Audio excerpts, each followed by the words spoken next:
അധ്യായം 25. സ്വർഗരാജ്യം മണവാളിനെ എതിരേൽപ്പാൻ വിളക്കെടുത്തും കൊണ്ട് പുറപ്പെട്ട 10 കന്യാമാരോട് സദൃശമാകും. അവരിൽ 5 പേർ ബുദ്ധിയില്ലാത്തവരും 5 പേർ ബുദ്ധിയുള്ളവരുമായിരുന്നു. ബുദ്ധിയില്ലാത്തവർ വിളക്കെടുത്തപ്പോൾ എണ്ണയെടുത്തില്ല. ബുദ്ധിയുള്ളവരോ വിളക്കോടുകൂടെ പാത്രത്തിൽ എണ്ണയും എടുത്തു. പിന്നെ മണവാളൻ താമസിക്കുമ്പോൾ എല്ലാവരും മയക്കം പിടിച്ചുറങ്ങി. അർദ്ധരാത്രിക്കോ മണവാളൻ വരുന്നു. അവനെ എതിരേൽപ്പാൻ പുറപ്പെടുവീൻ എന്ന ആർപ്പോളിയുണ്ടായി. അപ്പോൾ കന്യകമാർ എല്ലാവരും എഴുന്നേറ്റ് വിളക്ക് തെളിയിച്ചു. എന്നാൽ ബുദ്ധിയില്ലാത്തവർ ബുദ്ധിയുള്ളവരോട്, ഞങ്ങളുടെ വിളക്ക് കെട്ടുപോകുന്നത് കൊണ്ട് നിങ്ങളുടെ എണ്ണയിൽ കുറെ ഞങ്ങൾക്ക് തരുവീനെന്ന് പറഞ്ഞു. ബുദ്ധിയുള്ളവർ, ഞങ്ങൾക്കും നിങ്ങൾക്കും പോരാന്ന് വരാതിരിപ്പാൻ നിങ്ങൾ വിൽക്കുന്നവരടുക്കൽ പോയി വാങ്ങിക്കൊള്ളുവീനെന്ന് ഉത്തരം പറഞ്ഞു. അവർ വാങ്ങുവാൻ പോയപ്പോൾ മണവാളൻ വന്നു. ഒരുങ്ങിയിരുന്നവർ അവനോടുകൂടെ കല്യാണ സദ്യക്ക് എന്നു. വാതിലടക്കുകയും ചെയ്തു. അതിനുശേഷം മറ്റേ കന്യകമാരും വന്നു. കർത്താവേ കർത്താവേ, ഞങ്ങൾക്ക് തുറക്കണമേ എന്ന് പറഞ്ഞു. അതിന് അവൻ, ഞാൻ നിങ്ങളെ അറിയുന്നില്ല എന്ന് സത്യമായിട്ട് നിങ്ങളോട് പറയുന്നു എന്ന് പറഞ്ഞു. ആകയാൽ നാളും നാഴികയും നിങ്ങൾ അറിയാതെ കൊണ്ട് ഉടനെരുപ്പൻ. ഒരു മനുഷ്യൻ പരദേശത്ത് പോകുമ്പോൾ ദാസന്മാരെ വിളിച്ച് തന്റെ സമ്പത്ത് അവരെ ഏൽപ്പിച്ചു. ഒരുവൻ 5 താലന്ത്, ഒരുവന് 2, ഒരുവൻ 1, ഇങ്ങനെ ഓരോരുത്തരും അവനവന്റെ പ്രാപ്തി പോലെ കൊടുത്ത് യാത്ര പുറപ്പെട്ടു. 5 താലന്ത് ലഭിച്ചവൻ ഉടനെ ചെന്ന് വ്യാപാരം ചെയ്ത് വേറെ 5 താലന്ത് സമ്പാദിച്ചു. അങ്ങനെ തന്നെ 2 താലന്ത് ലഭിച്ചവൻ വേറെ 2 നേടി. 1 ലഭിച്ചവനോ പോയി നിലത്തൊരു കുഴി കുഴിച്ചു യജമാനന്റെ ദ്രവ്യം മറച്ചു വെച്ചു. വളരെ കാലം കഴിഞ്ഞ ശേഷം ആ ദാസന്മാരുടെ യജമാനൻ വന്ന് അവരുമായി കണക്ക് തീർത്തു. 5 താലന്ത് ലഭിച്ചവൻ അടുക്കെ വന്നു, വേറെ 5 കൂടെ കൊണ്ടുവന്നു. യജമാനനെ 5 താലന്തല്ലോ എന്നെ ഏൽപ്പിച്ചത്, ഞാൻ 5 താലന്ത് കൂടെ നേടിയിരിക്കുന്നു എന്ന് പറഞ്ഞു. അതിന് യജമാനൻ, നന്ന് നല്ലവനും വിശ്വസ്തനുമായ ദാസനെ, നീ അല്പത്തിൽ വിശ്വസ്തനായിരുന്നു, ഞാൻ നിന്നെ അധികത്തിന് വിചാരകനാകും. നിന്റെ യജമാനന്റെ സന്തോഷത്തിലേക്ക് പ്രവേശിക്കുക എന്ന് അവനോട് പറഞ്ഞു. 2 താലന്ത് ലഭിച്ചവനും അടുക്കെ വന്നു. യജമാനനെ, 2 താലന്തല്ലോ എന്നെ ഏൽപ്പിച്ചത്, ഞാൻ 2 താലന്ത് കൂടെ നേടിയിരിക്കുന്നു എന്ന് പറഞ്ഞു.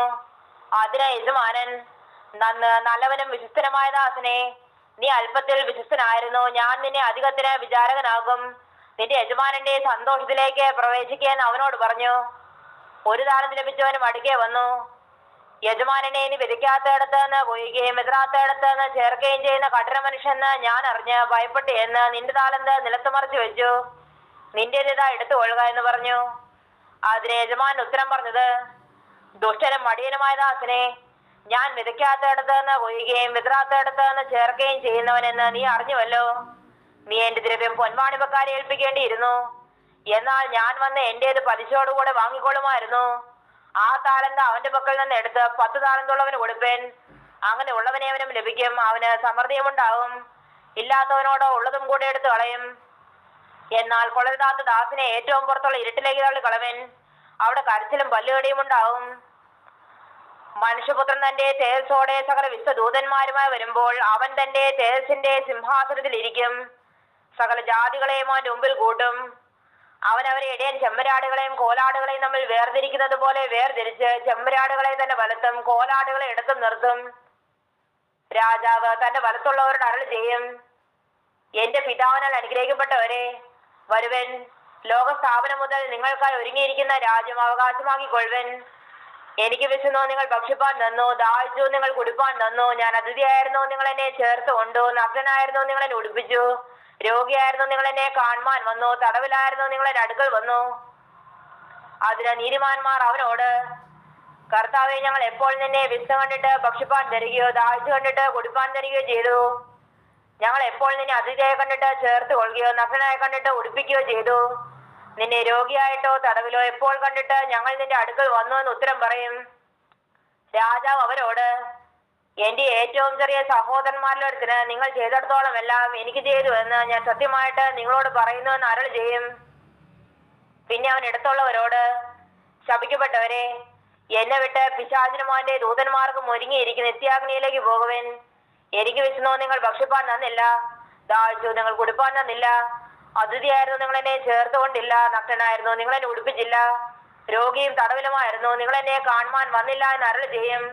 അതിന് അവർ, കർത്താവെ, ഞങ്ങൾ നിന്നെ വിശക്കുന്നവനോ ദാഹിക്കുന്നവനോ അതിഥിയോ നഗ്നനോ രോഗിയോ തടവിലോ എപ്പോൾ കണ്ടതിന് ശുശ്രൂഷ ചെയ്യാതിരുന്നു എന്ന് ഉത്തരം പറയും. അവൻ അവരോട്, ഈ ഏറ്റവും ചെറിയവരിടത്തിന് നിങ്ങൾ ചെയ്യാഞ്ഞിടത്തോളം എല്ലാം എനിക്കാകുന്നു ചെയ്യാഞ്ഞത് എന്ന് ഞാൻ സത്യമായിട്ട് നിങ്ങളോട് പറയുന്നെന്ന് ഉത്തരം വരളും. ഇവർ നിത്യദണ്ഡനത്തിലേക്കും നീതിമാന്മാർ ജീവങ്കിലേക്കും പോകും.